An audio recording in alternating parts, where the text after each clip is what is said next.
Nick West, and today I'm going to be talking about the test results and analyzing the test results on my participant.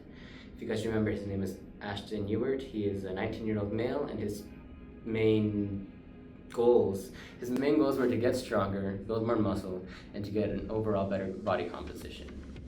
So first, let's go over the tests, and I'll show you what tests he did. Alright, so for the stretch test, we decided to do the back scratch test because it was just super simple and easy. Didn't take too much time, so here I am trying to measure out Ashton's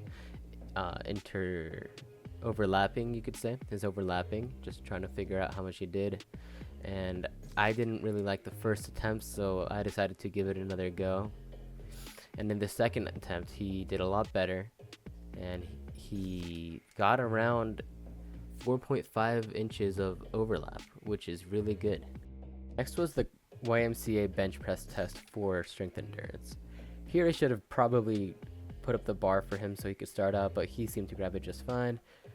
He started off nice and steady, hitting a second in each rep down and up.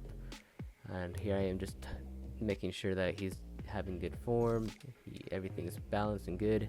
Beforehand, I did make sure to tell him about the 5-point system, where he should be having his feet, his butt, shoulders, neck, and head on the bench. And here he is struggling to get this last few reps in. I'm trying to motivate him, and he gets like 1 or 2 more off, and that's where he calls it good before he can't go for the 1 second down, 1 second up anymore. He gets a total of 25 reps. So using the value that we got from the YMCA test, we can use the equation over there to figure out his 1 rep max, predicted 1 rep max. So after plugging in the equation, you get a number, which then you go and divide that number by the body weight of the person in kilograms, which gives you a relative value. Ashton got a relative value of 1.2, meaning that if we go over to the chart and check, relatively, Ashton would get a value of, or he would fall in the 70th percentile, which is very good. Alright, so for finding VO2 max, I decided to do the Queens College step test. And as you can see here, Ashton is going at 96 beats per minute, as it says to do, and he's going on his right leg.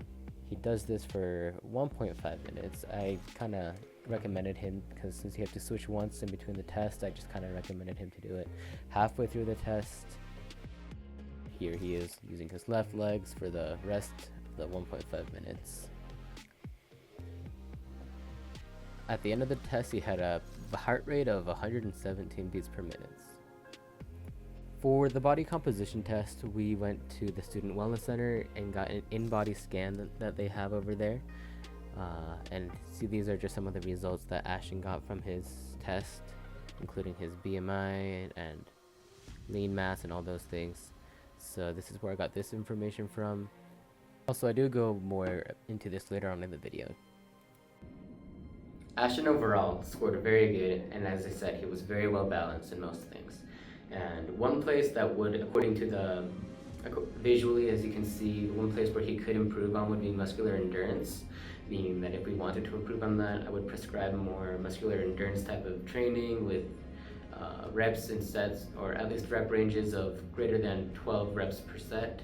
However, as I said earlier, Ashton wants to focus on hypertrophy, strength, and body composition. So what I could probably do is find a middle ground where he can do 12 reps per set, because that's like the maximum and also the bare minimum for both strength and endurance, meaning he can probably get the best out of both worlds.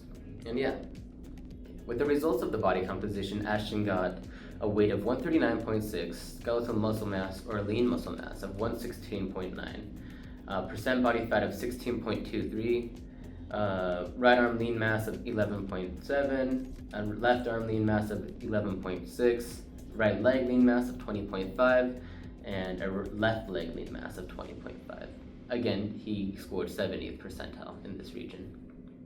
With cardio, his max heart rate prediction got to 201, and his maximum VO2 max in liters per minute is 3.9, putting him in the 90th to 95th percentile. And remembering real quick that Ashton got a 4.5 overlap, we can see here that he just barely was off the cuff of 75th percentile, needing a 4.8-inch overlap. Overall, as I said, Ashton was very balanced in most tests, scoring 70th percentile, if not higher, in most things, with his lowest being the YMCA bench press test for endurance, scoring a 50th percentile. Meaning that if we really wanted to, as I said, we could worry and focus on endurance, but at the same time, given his goals, that doesn't really fall into those goals. So I could maybe compromise if we really wanted to focus on those being more well-rounded. I could focus on prescribing sets and reps of 12 reps at least, so you can get kind of the maximum and the minimum of both strength of hypertrophy and endurance. And that should be it. Thank you for listening.